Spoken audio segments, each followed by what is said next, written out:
Amis du MAG, l'actu éclairé, bonjour, bienvenue à cette première édition de la journée. Là, nous sommes le matin. Nous allons aujourd'hui à réfléchir autour, n'est-ce pas, de deux actions en justice. Une, c'est ça, c'est demain, il y aura une session qui est convoquée au niveau du Sénat congolais pour la levée des humilités. En tout cas, Joseph Kabila s'est aligné maintenant. Donc, le Sénat congolais, l'heure de vérité, très bientôt, on saura. Est-ce que, sans mal au compte de toute façon, il a convoqué la plénière. Parmi les points inscrits à l'ordre du jour, n'est-ce pas, il y a la levée des immunités de Joseph Kabila Kabange. Alors, son parti politique, les gens sont en train de rétroquer dans tous les sens. Tous ces loups et ces louves sont en train de parler du PPRD, créer de la confusion. Non, lui, il est jugé comme sénateur à vie ou tout ça, c'est compliqué, écrire de la confusion, mais on va réfléchir dans ce mag. Alors, en outre, il y a quelques partis politiques aussi qui seront bientôt dissous parce que une dissolution a été demandée. 4 partis politiques, dont PPRD, CRP, Thomas Lubanga, ADC, P, Kone Nanga et MLP de Frank Diongo. Ces partis-là, très bientôt, les amis, vont aller dans les oubliettes. Alors, Human Rights Watch alerte en tout cas qu'avant la signature, il faut qu'il y ait la cessation de l'impunité. On va voir comment ça va les commencer. Ils sont des lanceurs d'alerte de toutes les façons. Ils réclament qu'il y a beaucoup d'impunité actuellement à Goma ou Kone Nanga. Et bien ici, on le contrôle. Beaucoup de Congolais ont péri. Ils tombent tous les jours ici. Madame Wagner Kaikwamba, elle a tapé très fort, là au niveau de l'Allemagne. Donc, elle a rejoint Madame Arikana Chiomborikwa. Ça, c'est une dame d'origine zimbabwéenne. C'est à elle que Moussa Faki, par la France, avait ravi les postes de la Commission de l'Union africaine, mais elle est ambassadrice de l'Union africaine aux États-Unis d'Amérique. Elle est activiste, elle parle dans beaucoup de forums. Les paroles qu'elle a dites il y a quelques heures, lors de la célébration de la journée de l'Afrique, en tout cas, elle rejoint Mme Kaikwamba, qui dit clairement qu'ici que non, le Rwanda ne peut pas être en même temps pompier, en même temps pyromane. C'est-à-dire il est pays contributeur de troupes, mais il ne vit pas au standard. Parce qu'il entre en RDC en guerre. Qu'est-ce qui s'est passé à Doha? Qu'est-ce qui se passe sous coulisses? Parce qu'on remarque que les tons s'endurcissent. C'est pourquoi j'ai parlé d'une diplomatie frontale entre la RDC au niveau de Berlin. Bon, Berlin, de toute façon, c'est une instance internationale des Nations Unies. C'est l'explication de la photo d'hier entre Mme Wagner, Bintou Keïta, le ministre congolais de la Défense, Guy Kabombo Mouadjanvita et Mme Bintou Keïta, oui, j'ai dit. Alors, une interview qu'elle a accordée à Deutsche Welle, il nous a un peu donné son prisme. Et là, on va éclairer l'opinion des Congolais. On sait où est-ce qu'on en est par rapport aux différentes négociations. Parce que le Rwanda, il y a le ministre Olivier qui a parlé. La RDC n'a pas juste là réagi, à part quelques précisions venant du ministre Patrick Mouyaya, porte-parole du gouvernement. Mais quand madame parle, on comprend déjà où est-ce que nous sommes comme pays de la RDC par rapport à cette crise-là internationale. Mais en attendant l'international, les potus arrivent aujourd'hui au niveau de Doha au Qatar. Là, à Doha, où il y a des négociations qui sont en cours. Il sera à Doha après avoir rencontré les présidents ou l'homme en charge de la transition syrienne. Un taliban terroriste hier qu'on ne respectait pas, mais Trump l'a reçu quand même pour montrer que le monde qui va diriger lui, c'est l'intérêt. À l'instant de la RDC, les amis, retenez une chose. Tous les mafieux là qui ont eu droit au carré minier, aux mines Congo, qui veulent préserver le statu quo, donc Trump remet les compteurs à zéro. Donc ces carrés miniers là, ces mines là fictives, même ces mines là n'est pas connues ou qui échappent au contrôle du gouvernement congolais, seront saisis et rendus aux Américains. Les restes, ça nous demande de discuter. Les amis, bienvenue au MAG, votre mode d'actu éclairé. Je suis BM, Blaise MK, Blaise Mukenge. Je suis content, très content de savoir nombre que vous êtes éparpillés, connectés, en train de suivre de par le monde. On dira aussi un mot sur la transition de la télévision numérique, les TNT. On a plus d'informations là-dessus. On va communiquer avec vous là aussi, là-dessus. Et puis, on aura quelques divers. L'essentiel de notre émission, c'est cela. On parlait de Matampognon, de Kabila. Et tout ça, ce qu'ils ont en commun, c'est des actions en justice. Alors, on se retrouve brièvement après ceci.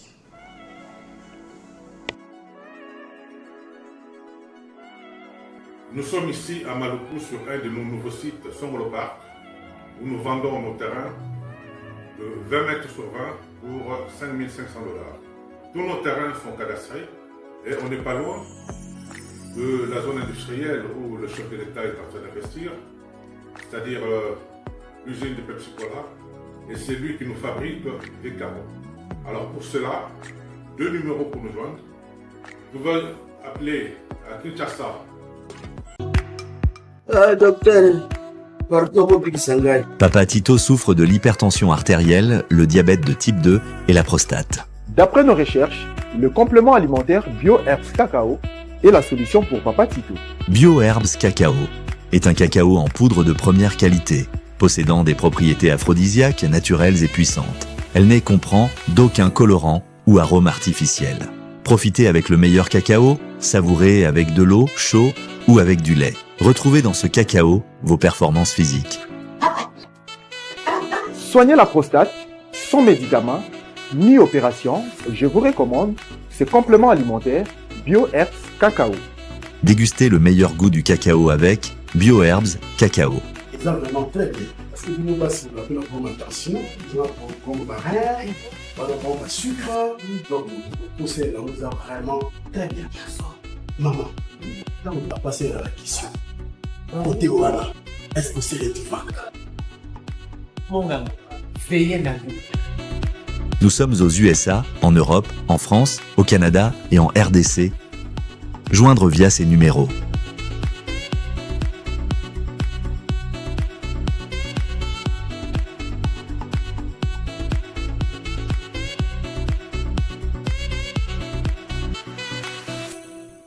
BioHerbs Cacao. Pour devenir distributeur, écrivez-nous sur gmsociety1gmail.com ou en appelant sur ces numéros.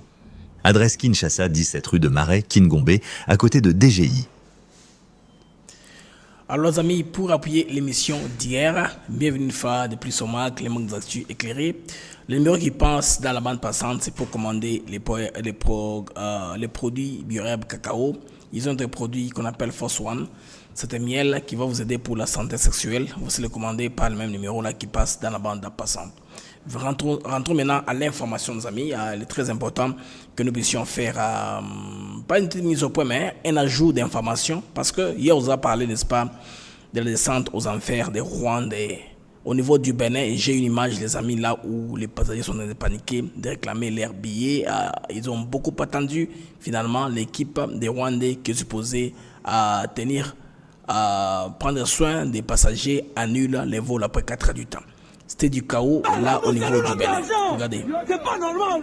On est là depuis 4 heures. Depuis 4h30. Notre argent. C'est pas normal.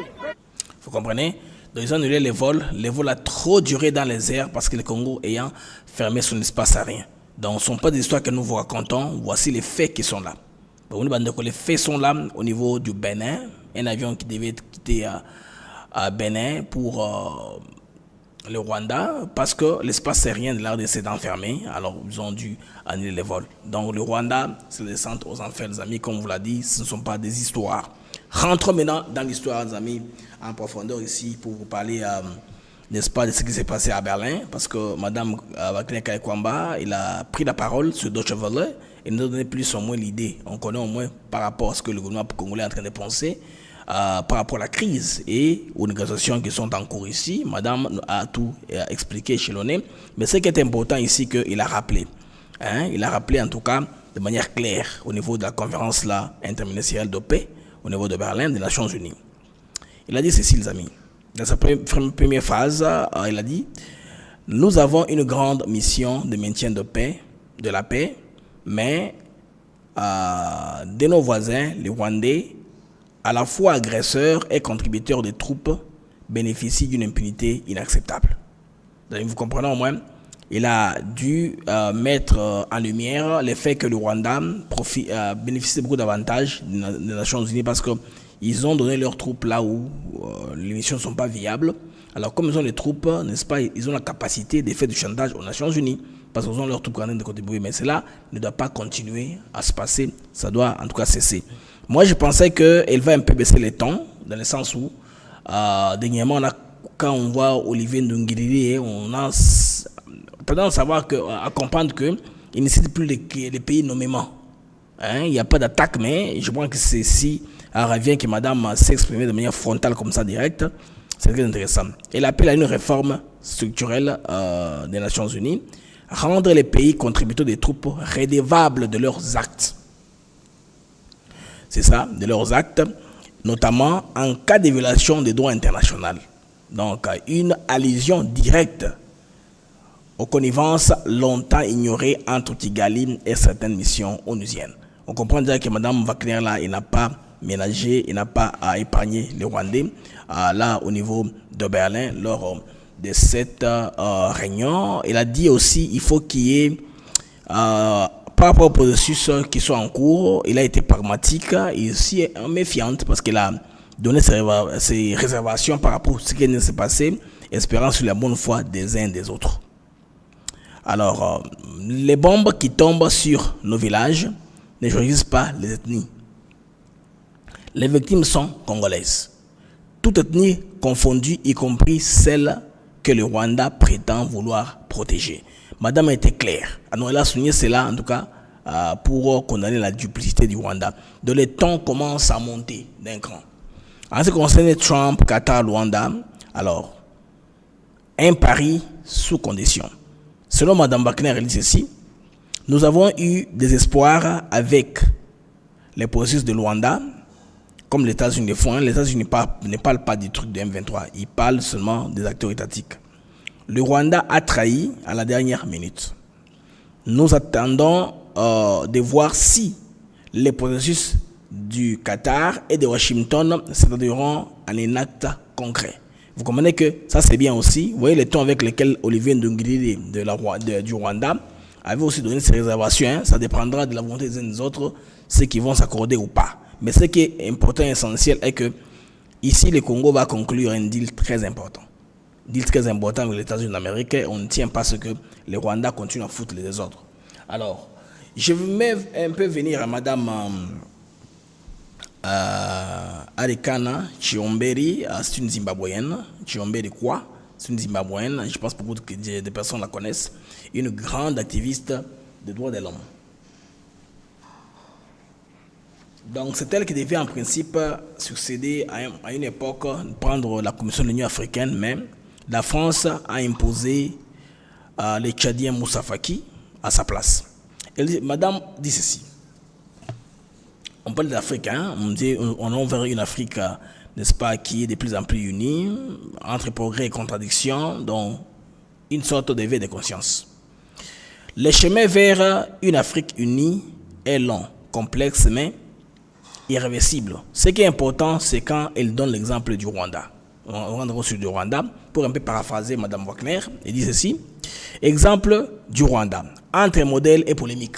Elle est claire, elle dit que, prenons le cas du Rwanda, beaucoup dénoncent la longévité au pouvoir de Kagame, il a beaucoup de temps au pouvoir, mais comment nier ce pays, il y a 23 ans, sortait d'un génocide. Aujourd'hui, Kigali et tout ce qu'on dit, bon, c'est un pays mirage, tout ce qu'on sait. Les Rwandais affichent un gouvernement composé de 64% de femmes. Vous comprenez, hein? 64% des femmes au gouvernement rwandais. Ce qui fait que le monde a une tendresse envers le régime de Kigali. Un record mondial. C'est le seul premier pays au monde d'avoir autant de femmes dans le gouvernement. 64. Les parlements, c'est la moitié, sont des femmes. Mais, ces avancées effacent-elles les zones d'ombre démocratiques? Voilà le dilemme. Elle s'interroge. Donc, elle rejoint Mme Wagner. Quand Mme Wagner parle du double standard, c'est ça qu'il s'agit. Alors, on va la suivre dans une interview qu'elle a accordée à Deutsche Welle après les réunions qui ont eu lieu au niveau là, de Berlin. On écoute.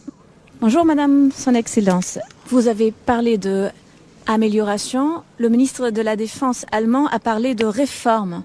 Quelle sorte de réforme est-ce que vous songez indispensable pour la MONUSCO et pour le concept du peacekeeping. Je pense que la République démocratique du Congo et la MONUSCO ont fait d'importantes contributions, mais il y a encore beaucoup de travail qui reste à faire. Un des aspects, c'est la question de la redevabilité par rapport aux droits humains.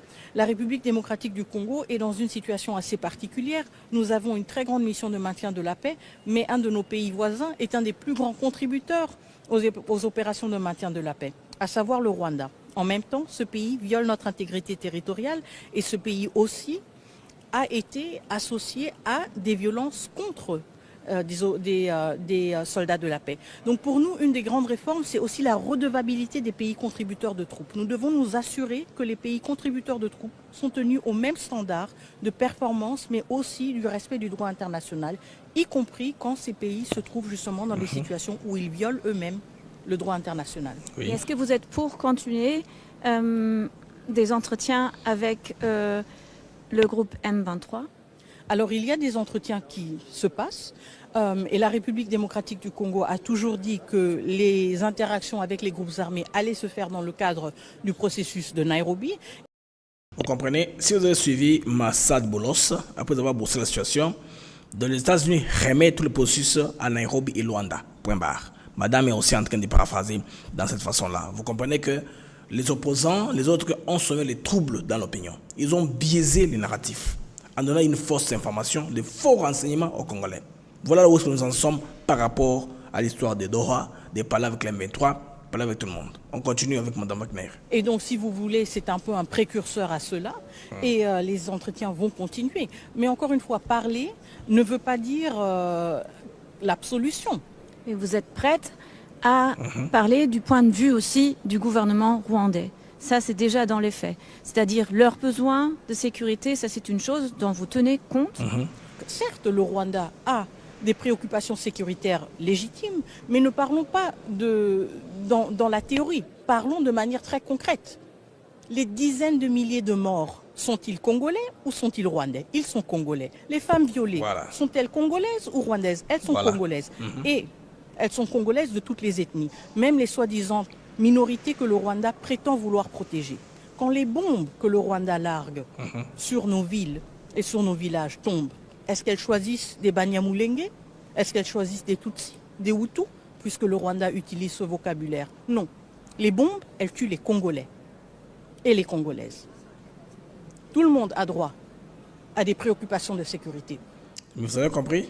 Ça va clair dans une autre face. Diplomatie frontale. Hein? C'est pas du sourire, elle est sérieuse quand ça dit cette question. Mais ne simplifions pas les choses. Maintenant, c'est le Rwanda qui viole notre intégrité territoriale. Maintenant, c'est le Rwanda qui pille, qui tue et qui viole. Et est-ce que vous avez confiance à ce qu'un certain Donald Trump pourrait faire avancer cet enjeu-là et mettre fin à cette, comment vous le dites, violation de votre territoire? Alors, nous en sommes arrivés parce que nous avions un processus, le processus de Luanda, qui était à quelques jours d'aboutir à la signature d'un accord. Le Rwanda nous a fait faux bond. Nous allons voir si le Rwanda va honorer ses engagements, que ce soit au Qatar, que ce soit aux États-Unis d'Amérique. La République démocratique du Congo, encore une fois, notre priorité, c'est la paix, et surtout la paix pour nos populations à l'est du Congo. Si nous avons des partenaires qui sont francs, honnêtes et prêts à s'investir pour cette paix, nous sommes partants. Mais l'autre contrepartie, encore une fois, nous attendons de voir si leurs jolis discours vont se matérialiser ou si on va rester dans la réalité qui est la réalité actuelle, à savoir une occupation illégale et des violations de droits de l'homme massives.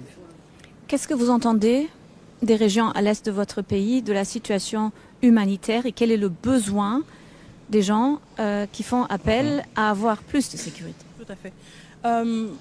La situation à l'est de la RDC est évidemment extrêmement préoccupante, pour ne pas dire catastrophique. Pourquoi? Parce qu'une large partie de l'Est est occupée par des rebelles, est occupée par une armée étrangère qui n'a pas le droit d'être là, qui viole le droit international, mais surtout qui viole aussi les droits humains des Congolais et des Congolaises dans les contrées qu'ils sont en train d'occuper de manière illégale. Et cela a des répercussions dramatiques sur le quotidien des Congolais et des Congolaises. Des enfants qui n'ont pas accès à l'école, des écoles qui sont détruites, des hôpitaux qui sont détruits. Nous avons entendu combien de fois il y a eu des incursions dans des lieux qui sont protégés par le droit international, comme des hôpitaux, et que des patients ont été enlevés, manu militari. Donc c'est une situation extrêmement difficile et pour nous en tant que gouvernement extrêmement difficile à suivre. Pourquoi? Parce que nous ne sommes pas présents et parce que nous savons que des millions de nos concitoyens sont en train de traverser des moments extrêmement difficiles et que nous ne pouvons pas être à leur côté. Merci beaucoup. Là, c'est Mme Wagner qui a alerté. Il y a quand même l'ONG internationale américaine des droits de l'homme qu'on appelle Human Rights Watch. Human Rights Watch. Alors, appeler les parties prenantes aux négociations entre l'RDC et le Rwanda, supervisées par la USA, n'est-ce pas, à conditionner tout accord de paix au respect du droit international et à la poursuite des acteurs de crimes de guerre. Ça, c'est bien, mais moi, je ne voudrais pas qu'on place la charrue avant les bœufs. Il faut qu'on ait un état de paix. Les pays fonctionnent normalement pour qu'on puisse au moins envisager maintenant interpeller les gens au tribunal, parce qu'on ne va pas avoir un tribunal pendant que ça tire. Les pays au moins pacifiés, n'est-ce pas? La voie de la justice sera là, il n'y a pas d'impunité, pas d'amnistie généralisée. Ce que vous voudriez éviter de donner comme concession au niveau de Doha, du Qatar, n'est-ce pas? Tout cela sera compréhensible parce qu'une paix sans justice, elle est éphémère.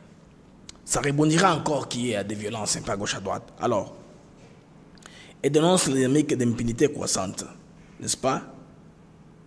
Et puis, s'inquiète sur ce qui se passe au niveau de Bukavu et de Goma. Ça, c'est Human Rights Watch. Mais en marge de ça, les amis, j'ai aussi une vidéo que je vais vous proposer qui est très mauvaise au niveau là, de Goma. Une famille de 5 personnes vient d'être décimée. Ils ont été brûlés, calcinés par les Rwandais du M23. On se demande finalement, est-ce que Nanga comprend à quel genre de jouer? Nanga et tous les gens qui sont derrière les M23. Comment vous devez vous dire que les M23, c'est même ça, les gens qu'il faut supporter, l'avenir, c'est avec les M23. Et moi, je ne comprends pas pourquoi ces Kabila se retrouvent dans les salles directement. On veut au moins les donner un tout petit peu. C'est l'ancien chef d'État, il a mouillé les maillots pour le pays. On peut un peu le comprendre, de donner une sorte de considération, de respect. Les amis, vous voyez ce que les M23 sont en train de faire en RDC. Ça, c'est une famille qu'on a dessinée au niveau de Goma.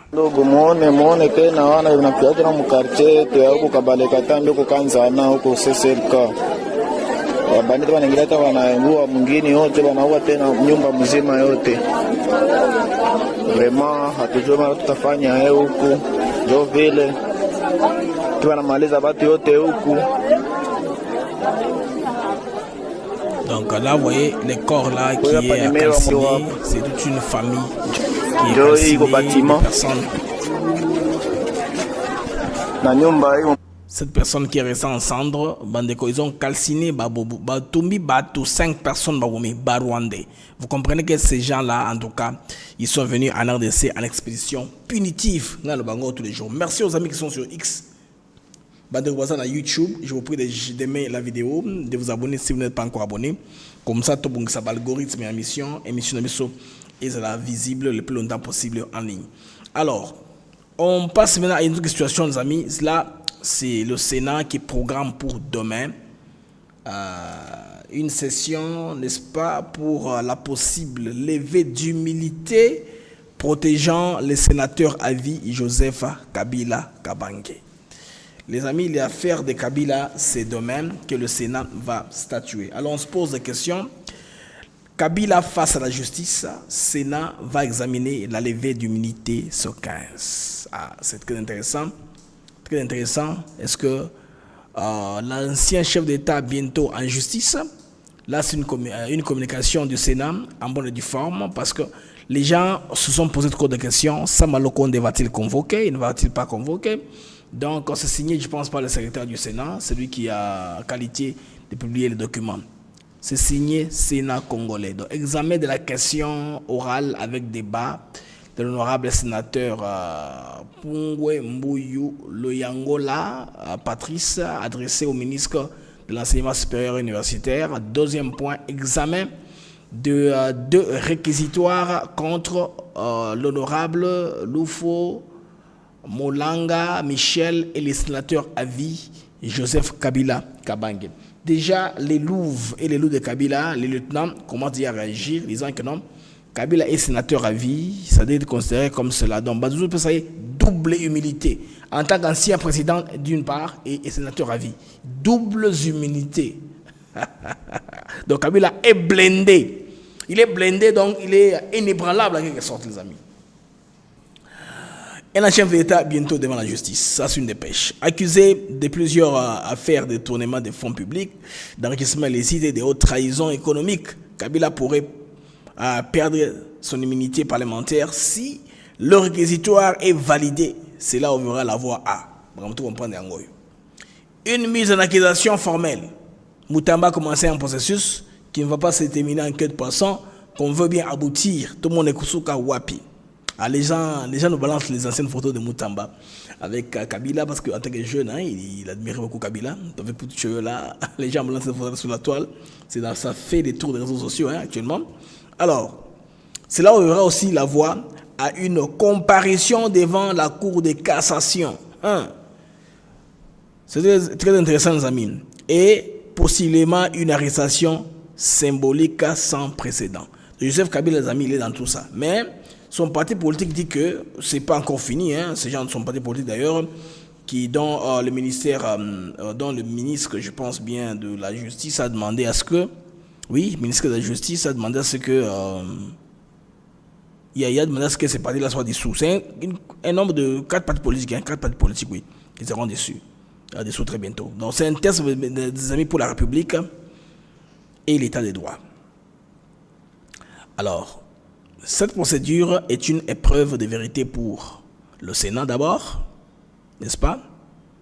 Appelé à trancher entre loyauté politique et exigence de justice. Est-ce qu'on va favoriser la famille politique? On va voir les situations, bon, je sais pas moi, situations atténuantes pour lui parce qu'en tant que chef d'État, ou bien on va suivre la justice.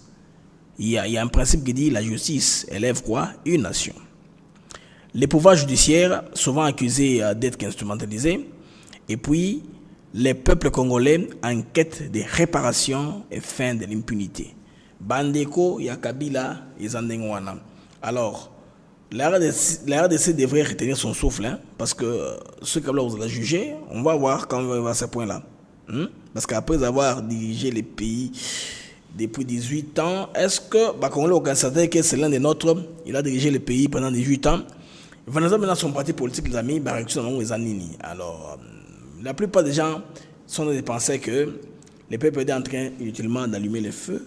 On ne sait pas pourquoi est-ce que les PPD basent couper sa moto. Pour que l'objectif, ils allument le feu, les gens ne comprennent pas. Pourquoi est-ce qu'ils allument la mèche? Pourquoi est-ce qu'ils ne peuvent pas être calmes? Ils pensent toujours à ce que Kabila soit, n'est-ce pas, ne soit pas dérangé, lui, on ne veut pas le toucher. C'est comme un ayatollah qui a beaucoup de puissance et beaucoup de pouvoir, en quelque sorte. Alors, voilà que les cloches de Joseph Kabila, les proches de Joseph Kabila, les amis, dans une manœuvre de défense désespérément maladroite, expliquent qu'il faudrait lever à la fois l'immunité des sénateurs à vie et celle d'anciens chefs d'État.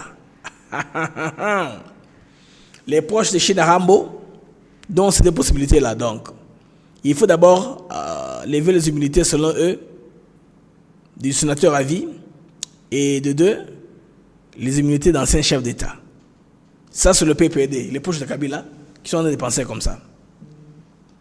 Vous savez, dans la vie, il faut être créatif. Hein? De voir la créativité, hein? Il faut savoir comment faire la créativité dans tout ça pour un peu se retrouver. Alors, autrement dit, voici la marche à suivre pour juger notre patron. Prenez les modes d'emploi et surtout, suivez-le la lettre. Ça, c'est une stratégie brillante hein, selon plusieurs personnes, mais suicidaire et puis plein de naïveté politique. Alors, si vous savez ce que cela signifie, ne pas tendre le bâton pour se faire battre. C'est ça, non? Il y a un bâton là, il faut garder le bâton. Si vous le tendez, il va se retourner contre vous. Ah, l'affaire de Kabila est trop grave, les amis. Kabila veut, des amis de Kabila, du PPRD, ils veulent que les deux humilités soient levées. Mais en attendant, quelque chose qui va leur arriver bientôt, c'est que le gouvernement a demandé la dissolution pure et simple de quelques partis politiques. Là, vous voyez dans la photo, bon, ce n'est pas très visible. Je vais seulement balancer la photo que j'ai moi ici, voilà. Cet homme ici que vous voyez là s'appelle Thomas Lubanga. Thomas Lubanga, il fait la CPI. Hein, il a tapé beaucoup de temps là-bas et puis il a été libéré. Parmi les premières personnes à être condamnées par la CPI du côté congolais. Thomas Lubanga, il est une rébellion qui est basée à partir de l'Ouganda. Donc lui, c'est un proche de Museveni dans la rébellion, comment est-ce qu'elle a été. Alors aujourd'hui, là, il rentre encore, n'est-ce pas, en brousse, pensant qu'il pourra avoir une place sur la table si l'innovation on doit avoir l'innovation. Mais en attendant, il a un parti politique qui fonctionne normalement à Kinshasa. Alors, le gouvernement congolais, les amis, demande la dissolution de 4 partis politiques majeurs qui sont là, de l'opposition, pour les motifs des troubles à l'ordre public, d'atteinte à la sûreté nationale ou violation des lois de la République. C'est pour ça que partir de l'angle est visé. Alors, qui sont les partis qui sont visés? Nous avons les PPD de Joseph Kabila. Kabila Yemoko, Chinarambo, c'est ça, non? Son parti est visé. Parti Joseph Kabila PPRD, il faut dissoudre le PPRD parce que le gouvernement a tiré balien dans M23, donc ce parti n'a plus le droit d'exister en RDC. CRP de Thomas Lubanga. Thomas Lubanga qui est là-bas, à côté de moi. Thomas Lubanga qui est là. Et puis nous avons ADCP de Kone Nanga. Kone Nanga, chef, rebelle en chef. Hein. Vous voyez tout ça? Nanga, celui qui a la barbe blanche là. Les rebelles en chef là, au milieu avec la barbe blanche. Et enfin, les partis MLP de Frank Diongo. Mais pour ce qui concerne les MLP, j'ai pu comprendre que les gens du MLP ont chassé leur chef. Ça va être comment les amis? Devant cet appel du gouvernement. Maintenant qui pensent que ce sont des manœuvres politiques ou une réponse d'État, n'est-ce pas, pour affaiblir ces gens-là pour qui retirent le soutien du M23. De toute façon, l'État doit se protéger avec les moyens à sa disposition. Les moyens, n'est-ce pas, de réguler les partis politiques, tout comme de les dissoudre. Ce sont les leviers que l'État congolais a pour punir tous les gens qui veulent, n'est-ce pas, que son gouvernement puisse fuir pour mettre que notre. Alors, moi, je pense que c'est une bonne guerre que l'État procède par cela en cherchant, n'est-ce pas, à dissoudre ces partis politiques ici pour que ces gens ici, leur nom disparaissent dans les mémoires collectifs des Congolais. Donc, une fois que les Sénats lèvent, en tout cas, les humilités contre Joseph Kabila, on va voir demain, la plénière, on va la suivre demain, voir ce que ça va arriver à ce point-là. Mais maintenant, aujourd'hui, il y a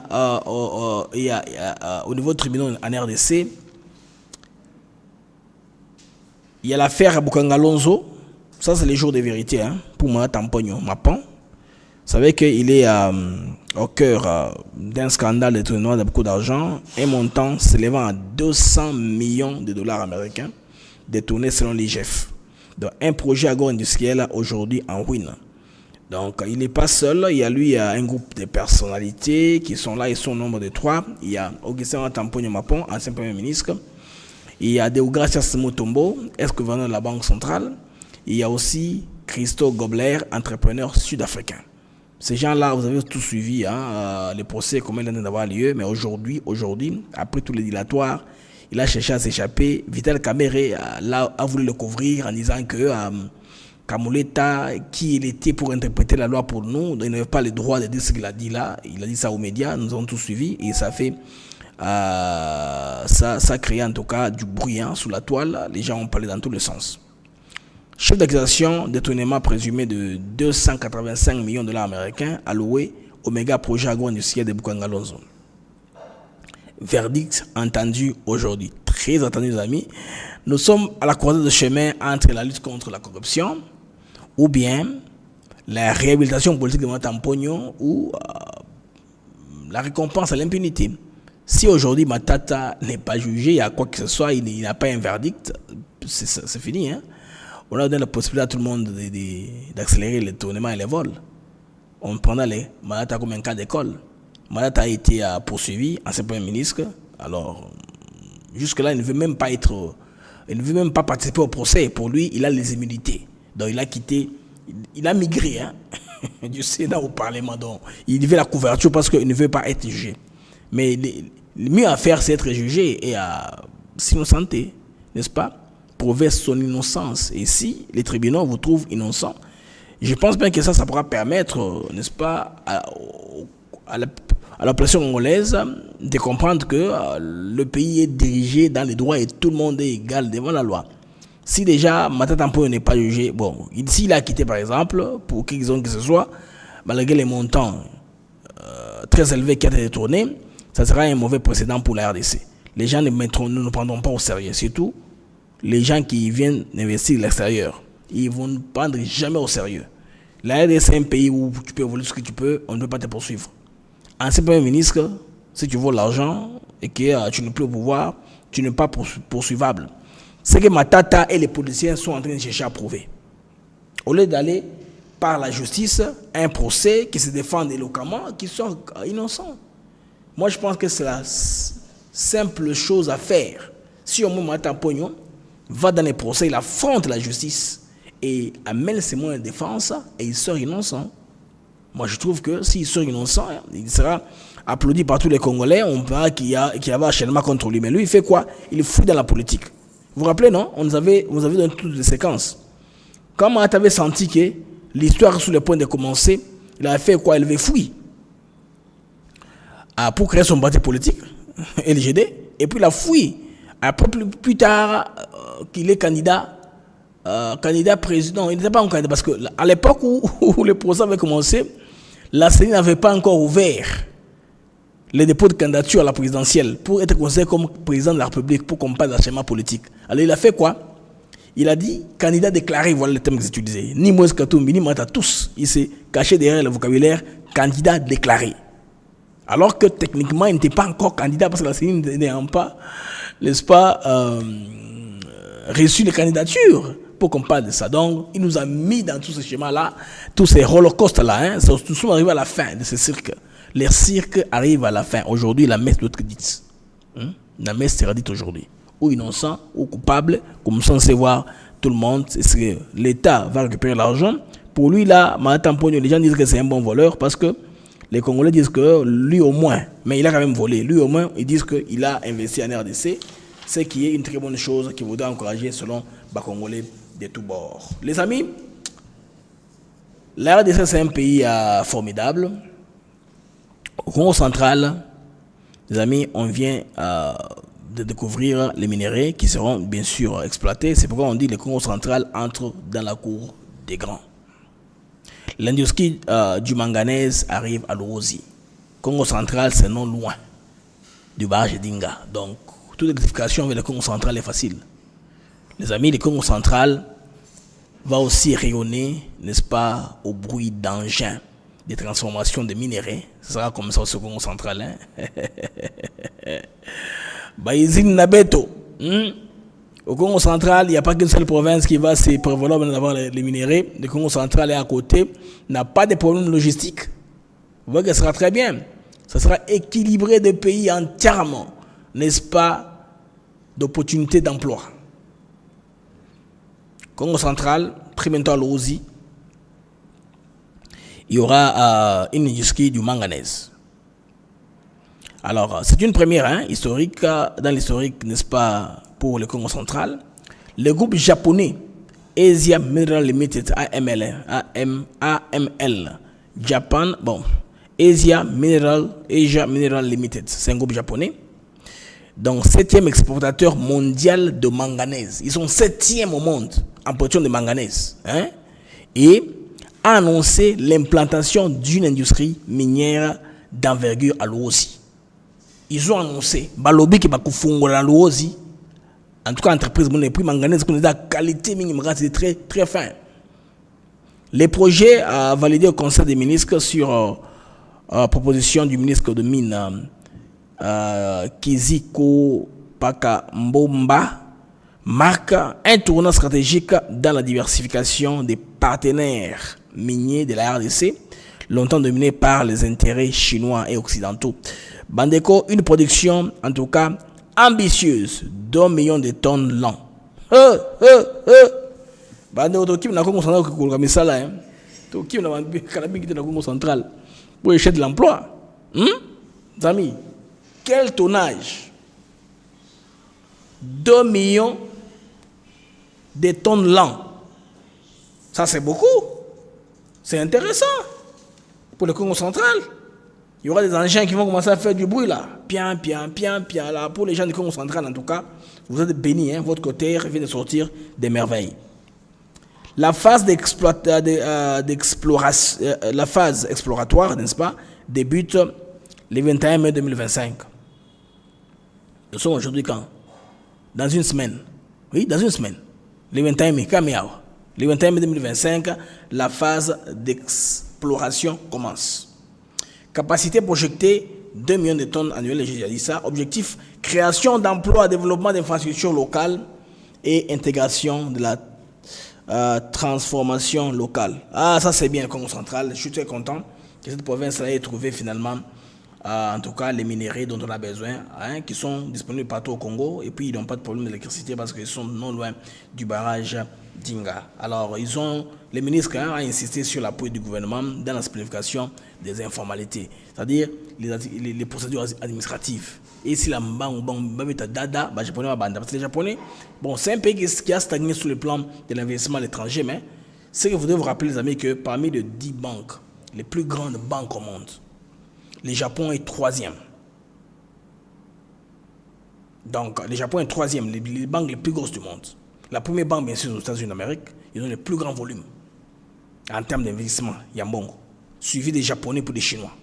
Bon, Chinois et les Japonais ne sont pas ensemble. Les Japonais ne font pas trop de bruit parce qu'une économie qui a stagné, hein, ils n'ont pas fait trop de projets ambitieux, mais ils sont là. Et puis après, les Japonais sont les Allemands. Après, tous les pays européens qui se partagent maintenant d'autres places. Donc, vous comprenez que le Japon, ce n'est pas un pays, hein, où il n'y a pas un pamba. C'est un pays qui a beaucoup de capitaux, qui a beaucoup d'argent en termes d'investissement. Donc, Congo central, nouveau champ des minéraux stratégiques. L'exploitation de manganèse n'est qu'un début. Le Congo central, longtemps perçu comme un bastion pétrolier, grâce à Perenco, bien sûr, à Mwanda, entre désormais dans l'ère minière. Très bien, une bonne diversité. À Lukunga, une vaste réserve de cuivre récemment identifiée. À Lukala, pas Lukunga, c'est Kinshasa, à Lukala. Je sais pas de quoi, à Lukala. Lukala est une cimenterie, n'est-ce pas? Lukala est une cimenterie Zakunan. À Luozi et ailleurs, présence confirmée de coltan minéré à crucial. Il y a pour les batteries, n'est-ce pas, l'industrie de la high-tech.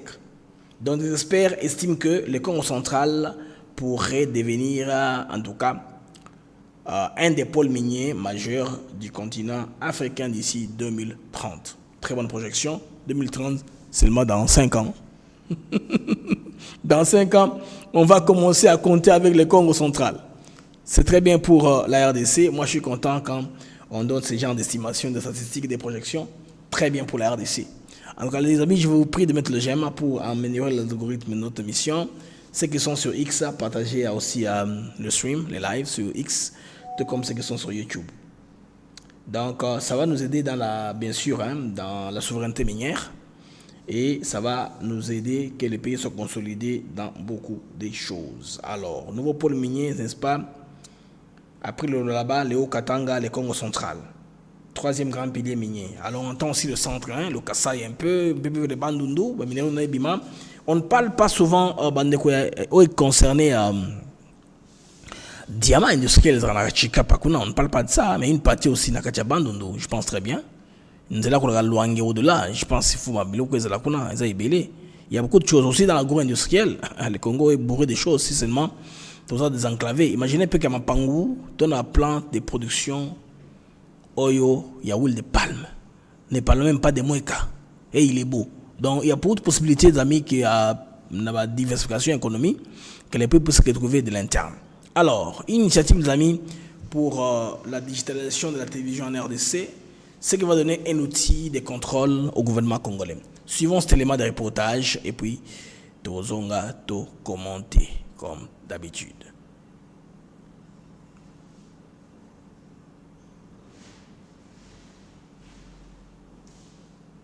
Voilà, suivons l'élément.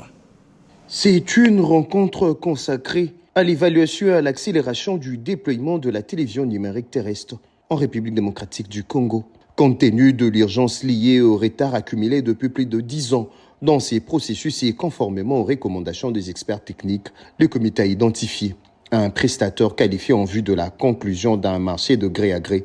Nous avions presque puisé toutes les procédures qui devaient aboutir à la sélection d'un prestataire qui va nous accompagner dans les déploiements. Je pense qu'aujourd'hui, grâce aux éléments techniques portés par le ministre du Budget, nous avons pu avancer et que dans les prochains jours, nous aurons des éléments plus précis qui permettront aux Congolais de connaître et à tous les prestataires du secteur, parce que l'ambition ici, suivant les orientations que le président de la République nous avait communiquées, c'est de les assurer que nous pouvons apporter la télévision à tous les Congolais partout où ils sont et à réussir cette transition numérique qui est un engagement pris par la République démocratique du Congo, notamment dans le cadre de son appartenance à l'Union internationale de la télécommunication.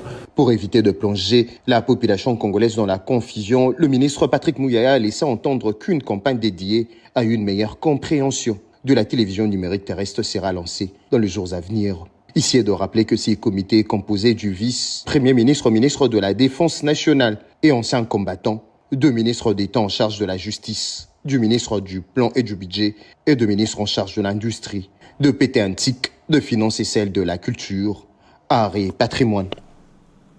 Voilà, on a besoin d'initiatives comme ça, où tous les ministres sectoriels se réunissent ensemble pour faire les projets et les projets marchent. C'est ce que la RDC, ce dont le RDC a besoin. Makambo c'est la makaboye, ba ministre qui va koutani ba vandi ba c'est le makambo simbi. Vous voyez? Kalami Gita wa ndeko, ce qui TNT et côté dans Congo, c'est très bien, après la campagne de migration bien sûr, mais c'est un moyen très bon pour l'État, n'est-ce pas, de contrôler toute cette insalubrité, n'est-ce pas, médiatique. Comme le dit les CESAC, hein? Ils disent le terme qu'ils utilisent, insalubrité médiatique. Il y a trop d'insalubrité médiatique là-dessus. Ouais, il y a trop d'insalubrité médiatique selon les CESAC. Vous permettre que et des biens.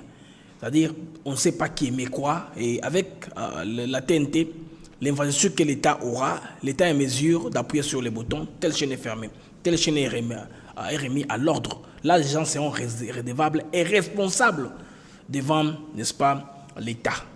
Parce qu'avec les médias, on peut déstabiliser un pays. Avec les médias, on peut pervertir un pays. Avec les médias, on peut, n'est-ce pas, contribuer à la paupérisation des mœurs, des bonnes mœurs.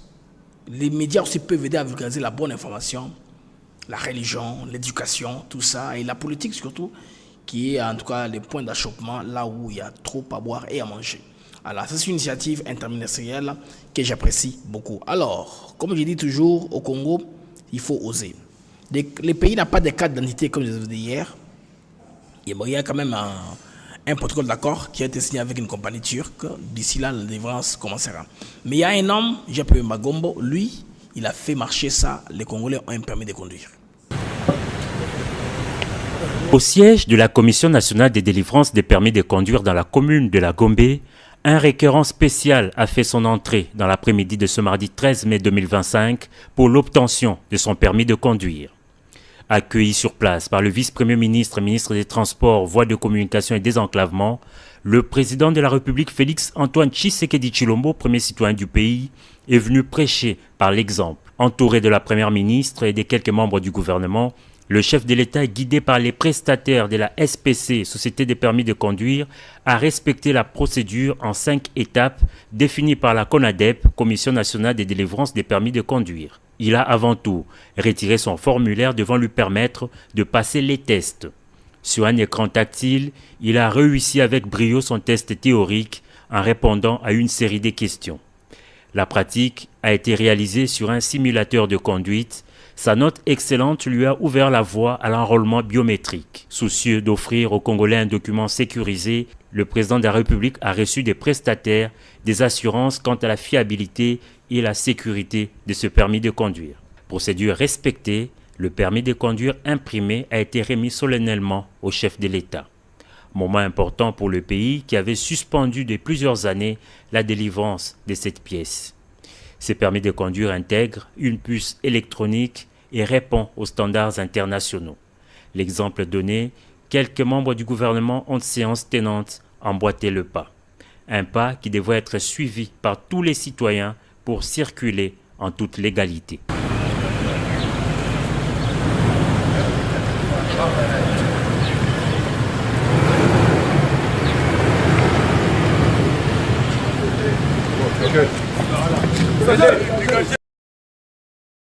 Là, les amis, vous avez vu le président de la République, Félix Antoine Tshisekedi Tshilombo, qui vient d'obtenir son permis de conduire. Ça, il fallait qu'il prêche par l'exemple.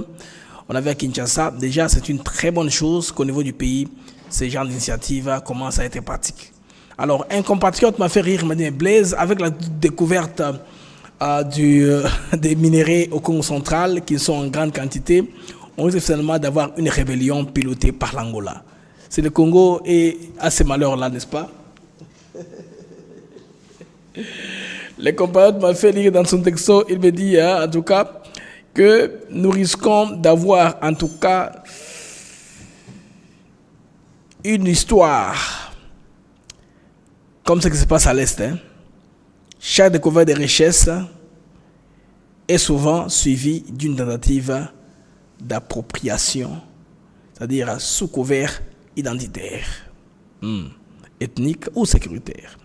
Et avec les gisements de cuivre, de coltan, de manganèse récemment révélés au Congo central, il ne sera pas étonnant que surgisse une crise communautaire artificielle, mise en scène non pas par la protection, mise en scène au nom de la protection des Bazombo, peuple transfrontalier entre la RDC et l'Angola. Scénario déjà connu. Bon, ça, avec l'Angola d'ailleurs, avec le carburant, on a eu au moins, n'est-ce pas, un terrain d'attente. De tout cela, il y a à regarder. Je pense très bien que si maintenant, dans toutes les provinces, on découvre tout ce qui est communéré, est-ce que la crise sera généralisée ou le pays sera en paix? C'est pourquoi il faut avoir une armée forte, bien équipée, capable de sécuriser les frontières du pays pour qu'on ne tombe pas dans cela. Chaque fois qu'on a une bonne découverte au pays, il faut qu'il y ait une rébellion ou quoi que ce soit. Non, on ne veut pas de ça, les amis. Nous, on veut un pays qui est stable. Les amis, je vous prie de m'aider à mettre plus de j'aime pour améliorer les algorithmes de l'émission. En attendant, je vous donne ce serment du citoyen. Serment du citoyen. Moi, Chabani Luko Biango Jacquemin, je jure de servir en toutes circonstances, avec fidélité et loyauté, la République démocratique du Congo, d'aimer et de respecter mes compatriotes, de protéger le bien commun et de promouvoir l'unité et la fraternité nationale.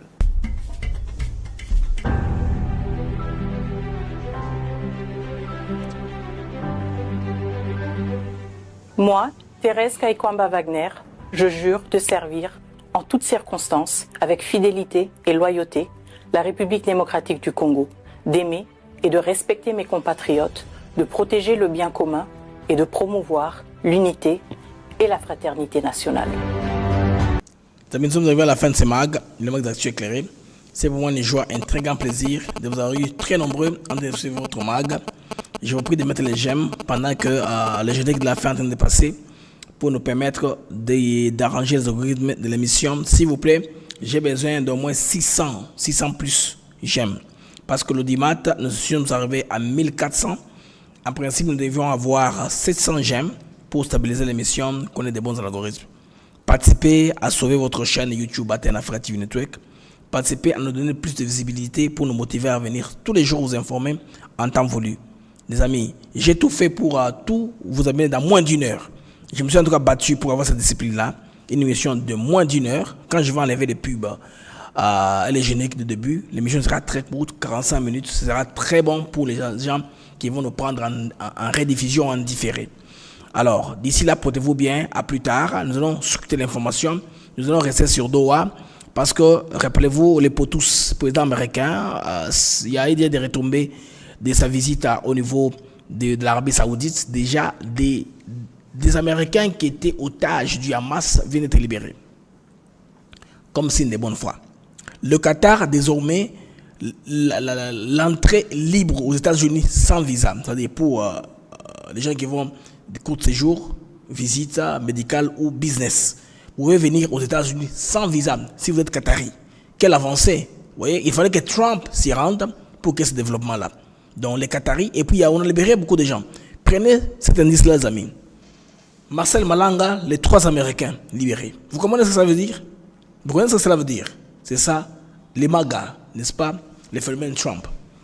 Ils coopèrent avec vous, ils négocient avec vous directement. Ils mettent sur table ce qui est prenable. Aujourd'hui, le Hamas a libéré des otages américains sans passer par l'Israël. Aujourd'hui, les Américains ont fêté Trump, on l'applaudit aux États-Unis parce qu'il a fait revenir à la maison leurs enfants qui étaient en prison. Il n'y a pas tous ces mouvements-là, rebelles-là, les mouvements des talibans et compagnie, tous ces mouvements-là, je vais dire, il y a 10, mais pas les talibans nécessairement, sont libérés les Américains aujourd'hui parce qu'il est passé par là, il a relaxé la Syrie et il est en train de continuer. Aujourd'hui, nous allons voir Doha. Ça va aller comment? Quelle sera, n'est-ce pas, la pression que la dimension américaine mettra sur tout ce qui se passe autour de Doha? Avec l'Arabie Saoudite, rappelez-vous, ils coopèrent depuis 80 ans. C'est fait leur allié stratégique. Vous connaissez l'histoire du pétrodollar. Un jour, je rentrerai un peu en détail. L'essence du pétrodollar. Pourquoi est-ce que l'Arabie Saoudite est liée aux États-Unis d'Amérique? Les amis, les mags se terminent ici. On se voit plus tard.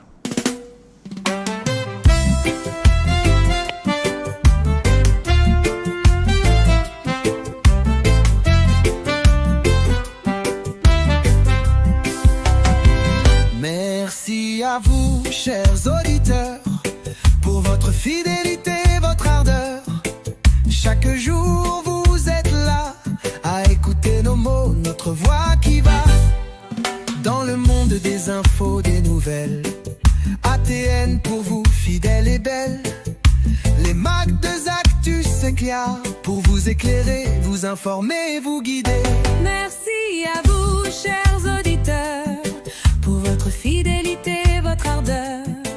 Chaque jour, vous êtes là à écouter nos mots, notre voix qui va.